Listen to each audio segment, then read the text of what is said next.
Tulsa Time with Bishop Conderla. My name is Derek Lissy, and I am your host. And today on Tulsa Time, we have a special guest with us, Monica Ashour, who is a national speaker, former teacher, and is the current executive director of the Theology of the Body Evangelization Team, or TOBET. Welcome, Monica. I am glad to be here. Awesome. Well, before we get into our discussion with Monica, maybe we can dive into the gospel for our coming Sunday. Some people told Jesus about the Galileans whose blood Pilate had mingled with the blood of their sacrifices.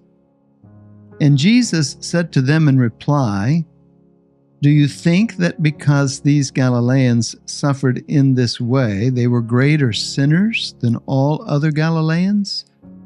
By no means. But I tell you, if you do not repent, you will all perish as they did."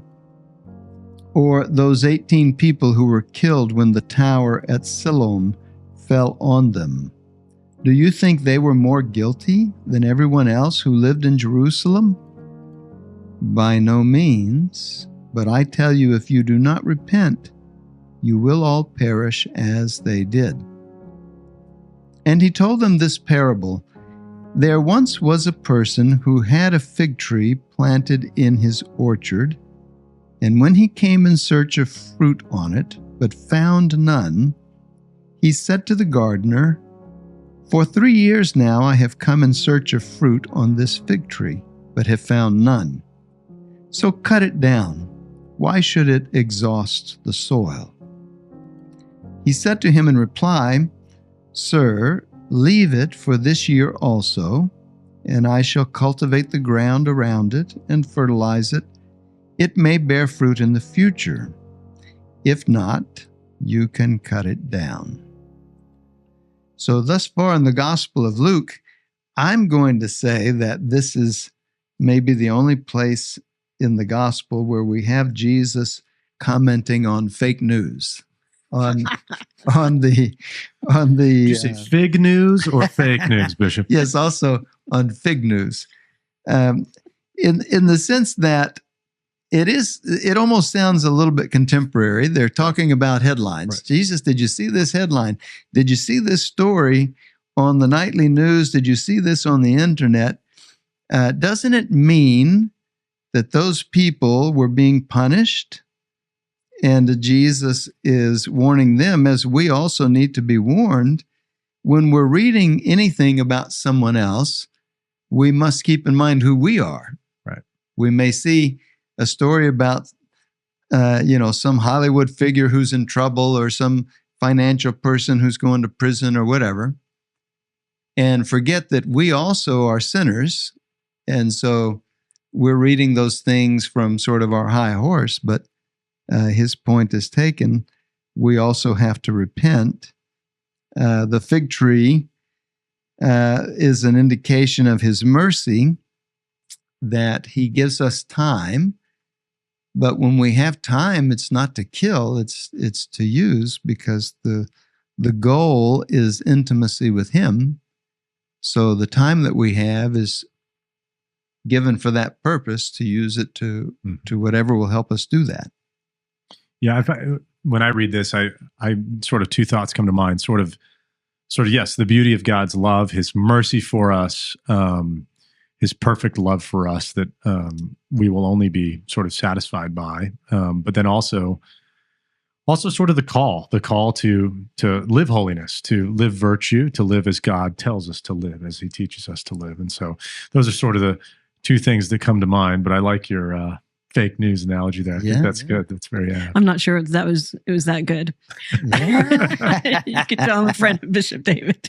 I'm wondering about the just the garden analogy and the gardener, and in some sense, after the resurrection, when Mary thought he was a gardener, and I wonder if that's a foreshadowing of like new life. Like if you're going to live the way that you used to live, then, it's not going to help you. So be pruned, and so the new gardener is standing right there, beckoning us to really give our lives to him.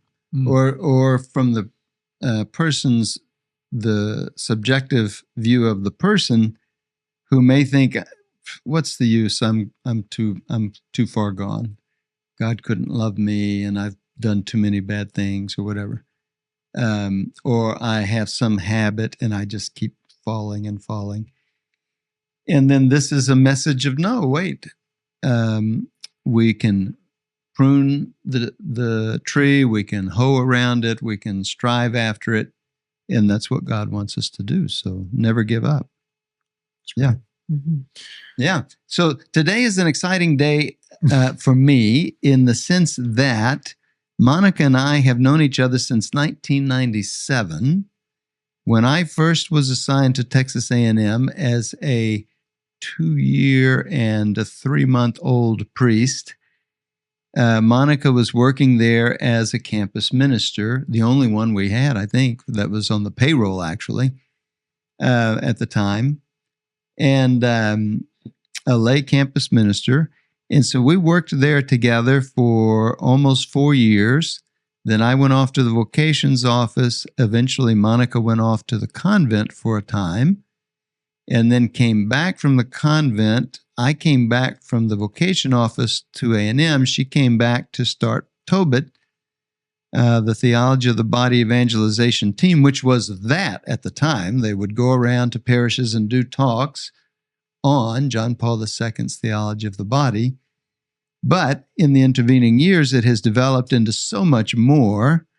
I'm on the board of TOBET along with a few other bishops. And so we meet with Monica every year to see what new thing is developing. Here in the diocese, we're focusing on whole family catechesis as we move into the restored order for the children, and the idea of parents forming in their homes the domestic church. And so that's what I'm so excited about with the Theology of the Body curricula, the various curricula that there are, because it's such a great tool for parents to be able to fulfill that role as catechists. So we're happy to have you here and tell us a little about it. Yeah, thank you, Bishop David, and thank you, Derek. So you've laid it out quite well. The theology of the body, so many people think when they hear the term, it means only sex or sexuality. And so let's make sure we put it out there that this is, it's an anthropology, which means how we're made in God's image and likeness. And so we all need to know that. And so whenever I give talks at the catechetical conference here in Tulsa, I just love doing that. Did you hear last year? Yeah. Yeah, it was just such a beautiful event to be able to help people to see how are we made in God's image and likeness, and how does the body deal with that. So if I may, I'll just do that quickly. Yes. So that people don't think that we're only talking about sex for children. We're not. And so, I would say two things. The body reveals the person, and then the body reveals God. How does the body reveal the person? Well, you're seeing me in my body, and my body is like a sacrament, a visible sign of an invisible reality. It brings about that reality. So my body is revealing me, your body is revealing you. And then how do we reveal God? I love this. If you gave me one word, that word would be love. But because we're embodied persons, we can't do that except with our bodies. And so our bodies are geared toward each other, you might say.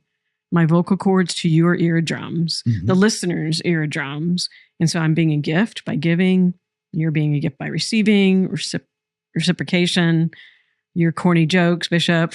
And then we're bonded together more. And so that is who God is. Yeah. God is an eternal communion of persons who, love the Father, Son, and Holy Spirit. And so that's just on the human level. And that's why these books could be written for children. Yeah. Because I didn't mention sexuality. Now, we could go deeper into that, and we do with my marriage prep book, but it's great for parents and grandparents to use these sources, and they don't have to be scared about them. Yeah. Yeah. And, I may be wrong about this, but it seems to me, just in my own personal experience, that we hear less these days about the theology of the body. It was really, really popular when we were at A&M, for example. Sure. But, things move on. And so people may not even know what it is, the theology of the body. So you might say a little about that. What do we mean when we refer to that title? Great. I'll There it pull is. this up. Bishop David was making fun of my book because it's falling apart. It's my fourth copy. So this is the actual text, Theology of the Body. It's a compilation of 133 talks that Pope John Paul gave from September 5th, 1979 to November 28th, 1984. So it's compiled together. It's his audiences. And it's just a look of the human person, made in God's image and likeness, and then eventually leading up to the area of sexuality. And so these catecheses, are really transforming people because for some reason, I think we've gotten away from anthropology in our Catholic schools and faith formation. And so I think it's a key to bring back. And some of the cultural things that are going on that bombard the children, Right. This is one of the antidotes. And a lot of people are like, oh, Theology of the Body is a different revelation. Of course not. It's the self-same revelation, but for modern people. Yeah. We need to focus on the truth of the body. Yeah. So, Saint Pope John Paul, I mean, it's so weird to me at my age that he seems like yesterday, but he's long ago enough that many young people, who is that? They don't even know. But he was a philosopher, and so he came at this. He had already done extensive thinking and pastoral application and work with what we now use the shorthand, Theology of the Body, with young people in his own diocese as a priest and then as a young bishop. And so when he became Pope, he had the perfect platform to really develop it and disseminate it. And then many people like Monica have taken it and just really unpacked it and done great work to do that. I like to see that our parents and grandparents and people have materials to use in their work of catechizing children. Let me hold this cover up. This is a book called My Body, My Identity. And so one can see it's tremendously beautiful and kid-friendly. Children will love to see this book and read it. Here's a happy family playing in the house and so forth. Now, this book is never going to use the term transgender and transgenderism and all of that, but knowing that we are made in God's image and likeness and that God has made me as a boy is a gift to me, and God has made Monica as a girl as a gift to her. Knowing those things, our children knowing those things, helps them already to be protected in a sense from an ideology that doesn't understand human anthropology from a Christian lens. Yeah, in fact, in one line in the Theology of the Body, what he says is man, meaning anthropos, men and women, has difficulty identifying with his own body. Mm-hmm. And so when I saw that line, I'm like, oh, no wonder we're in the state we are with the culture. Mm-hmm. What can I do? And my team that was written also with Gabriel Milano, how can we help children identify with their bodies? And that's part of what we're doing in these books, that they're like, oh, okay. I not only have a body, I am my body. And then when we say the word body, we don't only mean the biology. We mean, like Jesus Christ said, this is my body, which means all of him. Mm-hmm. And so, that's what we're trying to do. This is a little children's book called Everybody is Smart. So it's basically a kid's morality, huh? Well, it's theology of the body and virtue. And so, we should listen to our bodies is one way of saying it. But what happens when you need to wait? So there's a line about Joshua's tummy rumbles. His body is telling him he's hungry. He eats an apple. His body told him something, and he knew what to do. Billy's eyes feel heavy. His body is telling him he's sleepy. He takes a nap. So we learn our body can give us indications. Mm-hmm. I'm thinking of grandparents who wish they had something to read to the kids, or parents who would love to be able to teach their kids how to understand the goodness of themselves. Well, this is perfect stuff for that. Derek, aren't you a dad? Yes, absolutely. Could you see yourself reading Multiple that? times over. Absolutely. Yeah, absolutely. I have 5 children. So yeah, absolutely. I can see myself reading something like that. I think the thing of it is, I mean, we get books from the library, we make our run to the library every month and we pick up a load and we return a load and et cetera. And so sometimes when you do that, you're like, okay, this title looks good, or these things look interesting, or the kids, but sometimes you're kind of wondering, well, what do we need to unlearn from this? And so the idea of using something like this is cool. Mm-hmm. It's really neat. There's also a marriage preparation program that is based on this material.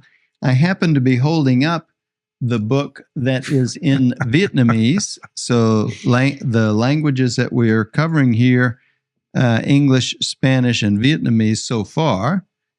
So for pastors out there who may be looking for materials to use with couples, or for couples who themselves are engaged or looking at engagement, there is a marriage preparation element of the theology of the body. These placards, which are also pages from the website, show all of the different books, the lesson books, the educator guides, the parent guides.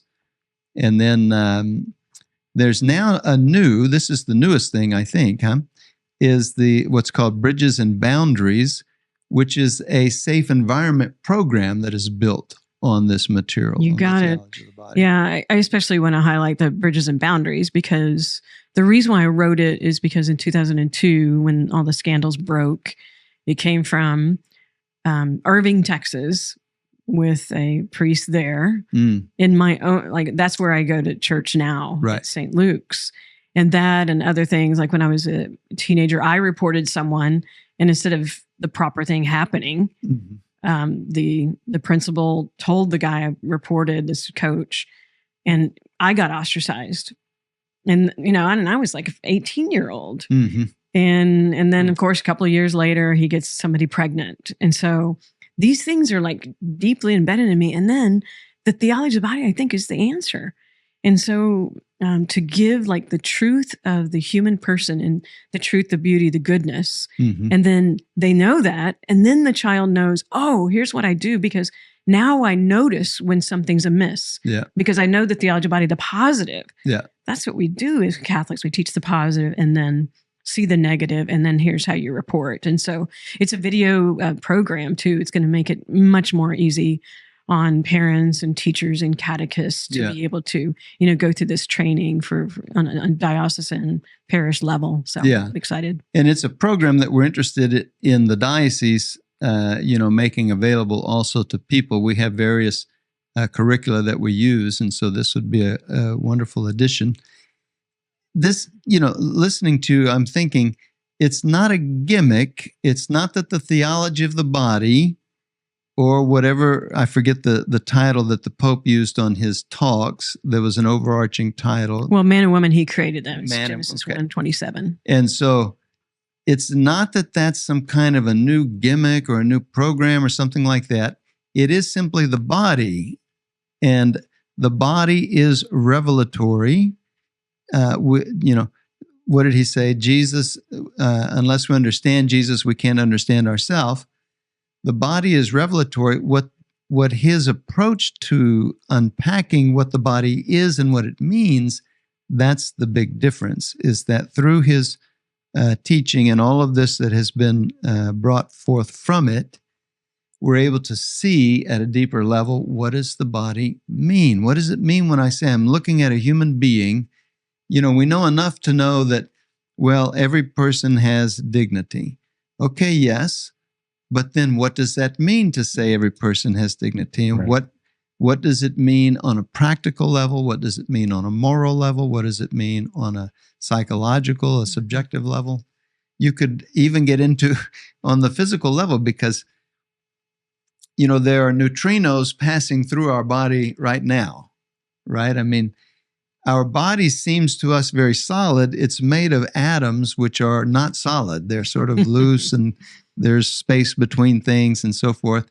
And all of it is held together and animated by this soul, this embodied soul. And so what does all of that mean? We're much stranger than we seem. Yeah, and one of the things that I love about Pope John Paul is he was a phenomenologist, and that's just a fancy word of saying like he knows that my own personal experience matters. Mm-hmm. And so right now I'm experiencing being in front of these men and like just dialoguing, and how does that affect me personally?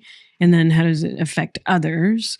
And so even in the Theology Body, he speaks about the first creation story was more objective truth. So the 7 days of creation. Mm-hmm. But then the second creation story is more what Pope John Paul says, like that personal experience, the proper subjectivity, and both go hand in hand. Mm-hmm. And I love the fact that he does that. And so for us to be aware, like he speaks about a person as a person who has self-awareness, self-determination based on being a body. That's the way he puts it. Mm-hmm. And so I love it. I think it's kind of a repackaging of Thomistic thought. So to St. Thomas Aquinas, and it brings even more phenomenology. So personalism into the package, and then applying it to our experience of love. Mm-hmm. Really important, not just sexual love, but love of family, love of friends. And so it's just so amazing. I love it so much. Mm-hmm. Yeah. Now, we're not going to see phenomenology in these books. It's that word is not going to be in there. That's correct. And so forth. So Right. these are very popular level books that are very practical. They're, of course, written for grade levels and age levels, from very sophisticated things like the Marriage Preparation Manual to the upper levels of the Body Matters curricula, and now to the Safe Environment Program, all the way to very, very simple things. Everybody is smart. So I'm really excited about the whole work, and very happy to be able to have you here today and to tell people in our diocese about it, because I want people to really look at this, to go on the website and see that there's materials here for them to use. Yeah, I appreciate that, Bishop David, a lot. And there's nothing like having bishops who are leaders and know and recognize important things, not just with TOBET, but I appreciate that. And I do want to tell a story about him. May I, Derek? Yeah, Yes. absolutely. So when Please he do. and That's what I- I was going to say. We can just cancel this session and just talk about old Bishop David stories. What was he really like? All of the good stories. Did he really drive a motorcycle? Did he really have long hair? Not when she knew me. That's yeah, right, I that's know, but I heard stories about that. She heard stories, but they may not be true. Yeah, I mean, one time, this is a true factual story. So a couple of Aggies, we knew he did woodworking in the garage, and he shouldn't have left his garage open. So some Aggies stole his gun. Oh, no. Water gun. Do you remember this? Yeah. And on the Brazos, Yeah. that we went, we used his gun against him, a water gun, by the way. And then we finally gave it back to him, and then he shot us with the water. Yeah, because we used to go on the great raft trip. That's the right. Aggie raft trip, floating Mhm. down the Green River. Was it the Green River? The Brazos. The Brazos River. hmm And of course, part of that is to just push each other off rafts and shoot water guns, but not just little squirt guns. I made a big PVC pipe blaster, He did. and they stole it. And We used stole it and against then me. gave it back to him. And then another thing that I remember about Bishop David, is, I know, isn't that great, is so I was engaged once, and then didn't work out. Mhm. And it was really hard for me. But so then after a while, I'm like, well, I may as well try a religious life. And Yeah. so I took some Aggies as well, because I was their campus minister. So we started what's called the Nun Run. And so we visited different convents, and it was great and loved it so much. And a couple of our, Aggies are there now, like Grace Oldcamp. Right. Wait, what's her name? Sister Mary Rebecca, and Sister Gianna, and so forth. But he got jealous. So did the other men. And so they invented the seminary sprint. But Yeah, the young men didn't want to be outdone. that's right. And we still do that. Even here we have, quote, nun runs. Nice. And but that's where it came from. They went out that first trip with 20 plus girls and Monica, 2 vans, one of them pulling a little trailer. The vans were called Poverty, Chastity, and the trailer was called Obedience. That is true. That was a great line. And And the seminary sprint. So these trips were a combination of college student road trip, typically done over spring break or Christmas break, Right. and retreat, vocation discernment retreat at monasteries and seminaries and religious houses Awesome. over several states over the course of a week and a half to 2 weeks, some of them. One year we went drove all the way up to the Pontifical College Josephinum in Ohio. With the seminary sprint. Oh, wow. And they were a lot of fun, and there was a lot of both fun built into them, but also serious prayer and learning and understanding what is religious life all about and so forth. So lots of young women and young men who went on these trips ended up joining priesthood and religious life and so forth. And so, yeah, those were fun trips. Now, in later years, one of the parish deacons said there should be a deacon's dash. But I don't think that ever...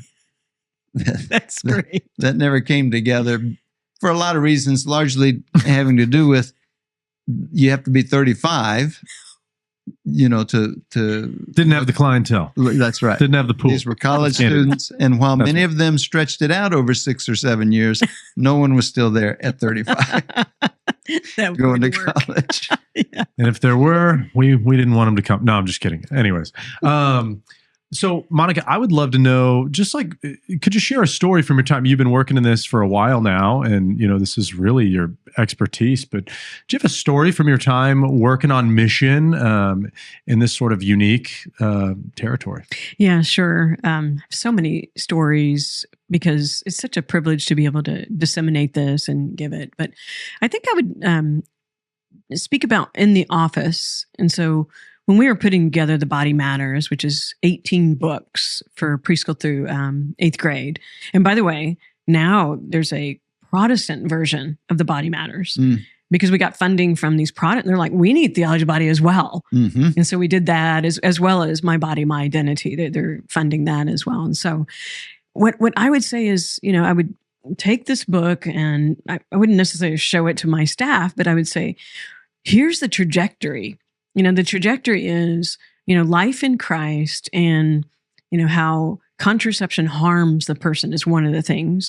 And so how can we backtrack and show children the truth of who they are, with that being the trajectory, like love versus use and whatever. And so in the office, like sometimes it would be so hard because I'm like, come on, can't we put in the body is, the body person? And they're like, no, Monica, this is for second graders. We can't put body person. And so the staff, us putting it together was really hard. And it was like giving birth. And so that's one of the things. And then I used to give talks on theology of the body, but then I didn't have anything following up. So these books are just, because it's almost like it tears people open. Like, I wish I would have known this. And then it's a follow-up. And so when I give, like this coming Saturday, I'm giving marriage preparation, which is kind of funny because I'm not married, but I've written marriage preparation because Pope John Paul's Theology of the Body. And so these young people come at breaks, and they're already living together. They're already sleeping together. And then they start hearing theology of the body presented in a loving, compassionate, but not watering down the faith. And they yell at me. But you know what they yell? Why didn't we learn this at an earlier age in confirmation or youth group or whatever? And so those are like really, and when I used to say that is before I had this other stuff, I'm like, I'm just so sorry, we're trying. But now we could say there's forgiveness and healing in Jesus Christ always, but here's some materials for you and your future children. And so I can't believe it. I can't believe that I'm living at this time where theology of the body is the way to understand, I think, the gospel in a really accessible way. And so, people come and they cry to me afterward, and, they just have felt, they understand that they can live this because they understand Jesus' love. Yeah. Yeah. The difference between something that is moralistic and something that is, what would be the term? It's not moralistic. These materials are not moralistic in the sense of you shouldn't do this and tisk tisk tisk or anything like that. but they're explanatory so that people can understand why I, from the inside out, don't want to do that. Why it wouldn't make sense to do that because I have a body.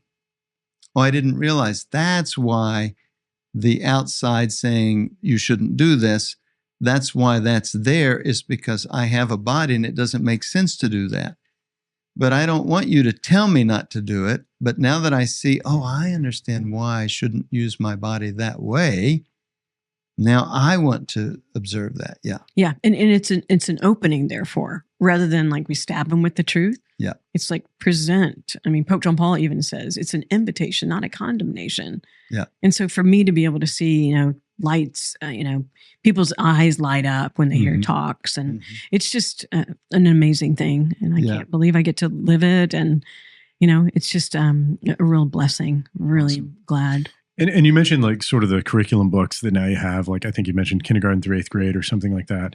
So like if someone's out there, some of our listeners may be hearing this and saying like would you recommend like the curriculum for a family? Would you recommend it for maybe more of a catechist, a teacher, et cetera, all of the above? How would you sort of like target like kind of the different types of texts that you have? So I think it's all of the above, and it's already being used, the Body Matters, in some of the schools here in Tulsa. And, throughout the world. Actually, it's in Australia as well as Canada. It's in Colombia in Spanish. And so it's great. But what I love about what Bishop David is doing is the family catechetical model. So I love it. Like I could just see, a high schooler or 8th grader reading these books to the littler ones, and then they get to learn from it. And so I love that model. So maybe you and your family have the Body Matters and able to do that as well. And then they're all wholesome. And then My Body, My Identity, we start going toward entryways for you. We don't mention transgender or abortion or pornography and other books that we're writing against, but you then can use that as a launching to be able to dialogue with your children at the right time for them. So very cool. And something I would suggest for engaged couples, this actually would be good for married couples too, because even though this is for marriage preparation, what's in it for a person who hasn't learned it, it would still benefit them to learn it.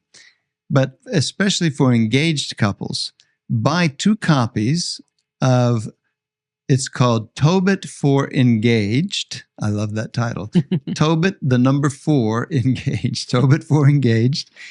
Buy 2 copies. There are 5 parts. It's divided into 5 parts with a conclusion. There's an introduction, 5 parts, and a conclusion. Can I say the 5 parts? Yes. Free, full, faithful, fruitful forms of family.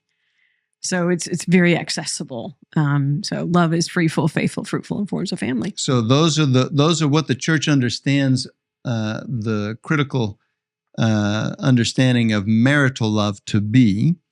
But if you have 2 people who each have their own copy, they could agree to read the introduction, for example, and then when we come together Friday night for our date night, let's have a quick discussion. What did you take from it? What did you learn from it? What do you think about it, etc.? And then they agree that we'll now read part 1, and then 2 weeks later or a month later, we'll have a little discussion about that. It becomes a couple's discussion book and would be very beneficial to them. Yeah, I love it. And that book covers like family of origin issues. It covers finances. It covers communication skills, and then more in the nitty gritty of the theology of the body and sexuality. So I love that idea. That's so good. And it deepens the conversation too. Yeah. Because then they're both dialoguing about that. I really like that. Well, and it gives them a common vocabulary. Yes. Yeah, common frames of reference for understanding themselves now as a couple.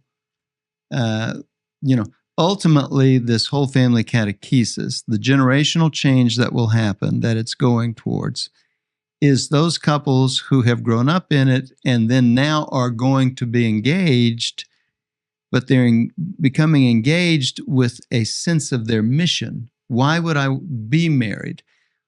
Why does a young man become a priest? Everyone can answer that question. He becomes a priest to, quote, do ministry as a priest, to say mass, to preach, to do the sacraments, etc. Why do couples become couples and get married? There is a mission and a vocation for the married couple to be about. That's the reason why they get married. This helps them to understand what that is. If they don't understand what that is, it seems like, well, we got married because we love each other. No, that's not it. That's not enough of a reason. Right. That's something that's fortunate. You should love the person you marry. But then what are you getting married to do? And what is the love that God is engendering between the two of you? What is its purpose in the world? Not just for you, but for the world outside there. And for the children you don't yet have, but will have. That love has a purpose for them. What is it for?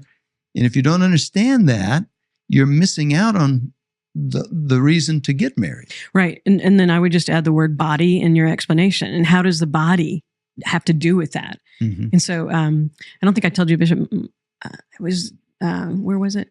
The catechetical publication for Franciscan. I was recently published there. And they loved it so much because it was very practical. So I gave like 3 sayings that parents like you, Derek, could use.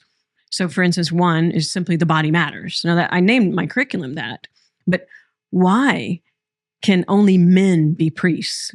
Because the body matters. Why can only women be sisters? Because the body matters. Mm-hmm. Why do you need a male and a female body in order to be married? Because the body matters. Mm-hmm. How do you know that you should eat healthy food? Because the body matters. Mm-hmm. So it's even like just on a regular natural level, you could use this phrase. And then you go to the moral realm. Like, why should you not cheat, steal, lie, fornicate? And the answer is the body matters, because what you're doing with those things is you're telling a lie with the body, is the way I like posing it. Pope John Paul puts it like you're falsifying the sign. Yeah. What he means by that is marital love should be free, full, faithful, and fruitful. Yeah. And so if you introduce contraception or anything else, it goes against the truth of that one flesh union. Yeah. But so I take that and I apply it to children without mentioning sex. And so I love what you're saying, because you then the word body can be naturally used in that. Yeah. Like I just, this, I hope maybe you need to edit this out, because my team and I, so I have, 10 employees, and they're used to me saying body to body. So right now we are body to body with each other. Mm-hmm. And as long as you don't sexualize that, then everyone's like, oh, that means my complete person with your complete person right now. So with your children, if I were you, that's part of the term. Like the reason why you put away the phone at the dinner table is the body matters. And by the way, so that we can be body to body. And so in the job, like I'll get emails like B2B, the number 2, and they're like, can we meet body to body, Monica? And these are like young adult men saying this to me, but we don't think anything of it. Yeah. But if you start at a young age using these phrases, then children are going to be able to like what you just said, Bishop David, like the idea of like them having that lingo for them to know, oh, okay, therefore I know more about my vocation. I know more about my calling, my mission. Yeah. And it's one of the ills of pornography is that it takes what is dignified, the body, and hides it behind nudity. Now, people hearing that will think, now, wait a minute, how can you, if you take all your clothes off, how are you hiding your body? You're hiding your body because you're hiding your person. You're exposing your nudity in a way that is not spousal. So it's not true. It's not telling a truth. It's exposing nudity in a way that blocks the view of the person who is there, because everyone looking is distracted by the nudity. So immodesty and pornography, that's part of the problem, is that they're actually hiding bodies that matter, bodies that have dignity, behind nudity, right? Which is so counter intuitive and definitely countercultural, the idea that this is true. And isn't it John Paul II who says that the issue with pornography is not that it reveals too much, it's that it reveals too little. That's right. And that's a paraphrase of him by Jason Everett. And so I think that's, what you said so well. Yeah, it doesn't allow me to see you. Yeah. Yeah, that's right. Wow, that's so well put. Yeah. So, Monica, would love to know a little more about your story. You've kind of revealed a few details about your story, but what was the spark? What was the impetus to like sort of go after this, and sort of what was your journey to this moment? Yeah. So you heard about, like, I was engaged, that didn't work. And joined the convent for 9 months, discerned out. And the irony is Pope John Paul and the Theology of the Body clearly says that the single life is not a vocation. Now, all of us have a vocation by virtue of our baptism. And people hear that and they're like, oh, does that make you miserable? No, because I know I have a mission. I've been sent. And, so I have been sent and I've been called. So back in 1999, when we started, Annie and Stephen Vining and we found out about the Theology of the Body, and we're like, what in the world? This is amazing. Like, I already had a couple of master's degrees at the University of Dallas. And then we're like pushing cassette tape. I wonder if your listeners know what that is. Like, push it, play, and then we'd listen to one sentence and we stop and we talk for like 30 minutes. It was just so compelling. And then after almost about a year, we're like, we think we need to like disseminate this. We felt called by the Holy Spirit to start TOBET. And that was December 8th, so the Feast of Immaculate Conception, almost 25 years ago. So TOBET is about to approach its anniversary, and I'm one of the co-founders. And it was just life-changing. And I was still in the classroom, so I was practicing in the classroom, like, how can I bring this down in an age-relevant way? Catechesis, the Good Shepherd, informed it. The stages of sexual development informed, what we did. And I haven't stopped. And, I cannot tell you how much that this is like the heart and soul and body of who I am. And for me to be able to do this and, really bring people to Jesus and the church. So that's another thing, my story. I used to think, like, Mother Mary, okay, she's fine, but, we Catholics go over a little bit over the top, until the Theology of the Body. I'm like, wait a second. He's the bridegroom. And you men, including you, Bishop David, need to see yourself first as receiving from Jesus Christ. And you can't say only Jesus and me, because it's me and the bride, the church, because that's why the church is so prominent for us Catholics. And so, that's another thing, like to broaden out theology of the body, which is why it's my last book with them, The Body Matters. It's Catholicism for every body. And so I try to unpack all of that for the readers. And they sometimes give this to engaged couples at some dioceses. They're like, okay, this is great catechesis and catch-up material. And so there you go. Hopefully that's a little bit of my story. That's great. For you. That's great. I know you're in town for just a short bit and to record this with us, but what's your message? What would you, if you were to share a message with sort of our listeners? We have a regional group here in Eastern Oklahoma, but what would be your message that you'd want to share about all of this to those out there who may be saying, this is interesting, I haven't thought about this much? Or yeah, so TOBET.org, TOBET.org. It's a play in the book of the Bible, which is also in the Theology of the Body, the book of TOBET, but ours is with the et.org. So you could find just different information on the website. And so that's what I would say. But in addition to that, I would just say, like, many people are like, theology of the body, it sounds too intense, and I use phenomenology and whatever, but can you just say the word body? This is what I say to teachers and catechists. Like, the number one thing, could you say the word body and then help them to see that we mean it? This is my body. And then, of course, you understand the reference to the Eucharist. I was at Mass, and Bishop David was holding up, this is my body. And so that's what I would just say. Like, the body is so central to who we are, and we don't even know it. We skip over the body, is the way I put it. And so I'll leave it with this. Like, where did Christianity begin, and how did Christianity begin, and what's the center of our Catholic faith? And the answer is the body. Because the Word became flesh. The Son became human with his tiny baby fetus body. Where? In the body of a woman. The womb of a woman, Mother Mary. And in Hebrew, the word womb means God's compassion. And then finally, the center is, this is my body, Jesus Christ on the cross. And his body speaks a language of love. It's an invitation for all of us to be in personal relationship with him and his bride, the church. Awesome. Yeah, I was struck by, when we had the Feast of the Presentation here a few weeks ago, the the body of Jesus, is the baby Jesus, is taken to the temple, and he will 33 years later be crucified outside of that temple. Mm. His body will be on the cross. And so to take in on the day of his presentation, the foreshadowing of what is happening, just really deepens that whole event. Yeah. Absolutely. Monica, thank you for taking this on. Thank you for your visit. It's been wonderful to hear more about this, and thank you for visiting us. It's been an honor to host you. Thank you for having me. I really appreciate the invitation.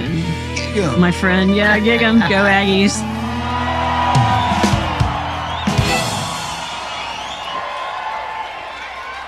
Thank you.